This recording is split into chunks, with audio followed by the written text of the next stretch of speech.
मध्य प्रदेश में परिणाम से पहले ऑपरेशन लोटस की तैयारी। अगर किसी भी दल को नहीं मिला बहुमत तो तुरंत होगी कांग्रेस में सेंधमारी की कोशिश। कांग्रेस को सरकार बनाने का मौका देने को तैयार नहीं बीजेपी। मध्य प्रदेश विधानसभा चुनाव के लिए 17 नवंबर को वोटिंग हो चुकी है, लेकिन वोटिंग के बाद भी स्थिति अभी तक क्लियर नहीं हुई। किस दल को जीत मिल रही है, इस पर संशय बना हुआ है और संकेत तो इस बात के भी मिल रहे हैं कि 2018 की तरह इस बार भी किसी को बहुमत ना मिले, यानी मुकाबला बेहद कांटे का है। कांग्रेस और बीजेपी दोनों ही ओर से अपनी अपनी जीत का दावा किया जा रहा है, पर हकीकत ये है कि दोनों ही दलों को हार का डर भी लग रहा है, क्योंकि जमीन पर जो रिपोर्ट आ रही है वो बता रही है कि बहुमत का फैसला 3 दिसंबर को ही क्लियर होगा। फिलहाल बीजेपी और कांग्रेस दोनों ही ओर से अपनी जीत के दावे किए जा रहे हैं और अपने इस दावे के समर्थन में कई तरह के तर्क भी दिए जा रहे हैं।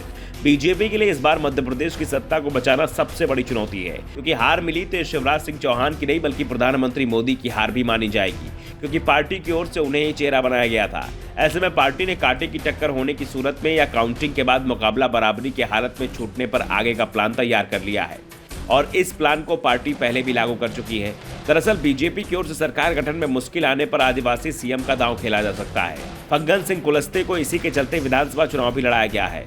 दरअसल बीजेपी आदिवासी कार्ड का इस्तेमाल राष्ट्रपति चुनाव में कर चुकी है, जब 1 दर्जन से ज्यादा आदिवासी विधायकों ने बीजेपी उम्मीदवार द्रौपदी मुर्मू के समर्थन में वोट डाला था, तभी कांग्रेस की ओर से यशवंत सिन्हा का समर्थन किया गया था। सबसे बड़ी बात, जिन विधायकों ने क्रॉस वोटिंग की थी, कांग्रेस ने इस बार भी उन्हें टिकट दे दिया है और इनकी स्थिति वोटिंग के बाद अच्छी बताई जा रही है, यानी इनके जीतने के चांस ज्यादा बताए जा रहे हैं। ऐसे में आदिवासी सीएम के नाम पर इन विधायकों को एक बार फिर से पार्टी के पक्ष में लाया जा सकता है। दरअसल ये लोग पहले से ही बीजेपी नेताओं के संपर्क में हैं, इसलिए ज्यादा परेशानी भी नहीं होगी। इसलिए एक योजना ये है कि कांग्रेस को बहुमत से रोकने के लिए इन्हें पहले ही अलग कर लिया जाए, साथ ही बहुमत के आधार पर अपनी सरकार बना ली जाए।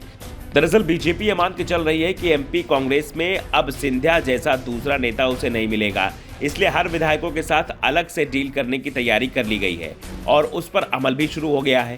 बीजेपी नेताओं का दावा है कि एक बार सरकार बन जाने पर कांग्रेस कुछ भी नहीं कर पाएगी। ये भी संभव है कि पिछली बार की तरह पाला बदलने वाले कांग्रेसी विधायकों की संख्या और बढ़ जाए। बीजेपी की ओर से इस रणनीति पर भी काम शुरू कर दिया गया है। वैसे ऐसी बात नहीं है कि कांग्रेस को इसकी खबर नहीं है। कमलनाथ और दिग्विजय सिंह को बीजेपी के प्लान की भनक लग गई है। पहले से सिंधिया के चलते सरकार गंवा चुके कमलनाथ अब एक और धोखा खाने को तैयार नहीं है, इसलिए अपनी कमजोर कड़ियों की निगरानी की व्यवस्था में लग गए। देखना यह है कि इस बार खेला कौन करेगा और कैसे होगा। लेकिन जिस तरह से बीजेपी की ओर से सरकार बनाने की कोशिश तेज कर दी गई है, उसके बाद कांग्रेस मुश्किल में दिखाई दे रही है। इस बीच ये भी खबर आ रही है कि शिवराज सिंह चौहान ने भी अपनी कुर्सी को बचाने के लिए एक और कोशिश तेज कर दी है। वैसे हाईकमान तो पहले ही शिवराज को संकेत दे चुका है कि उन्हें अब मौका नहीं दिया जाएगा, उन्हें किसी युवा नेता कुर्सी खाली करनी होगी। लेकिन जिस तरह से शिवराज सिंह चौहान अधिकारियों, पार्टी उम्मीदवारों से संपर्क कर रहे हैं, उससे साफ है कि शिवराज ने अभी भी उम्मीद नहीं छोड़ी है। Bureau report, the Navdarpan news.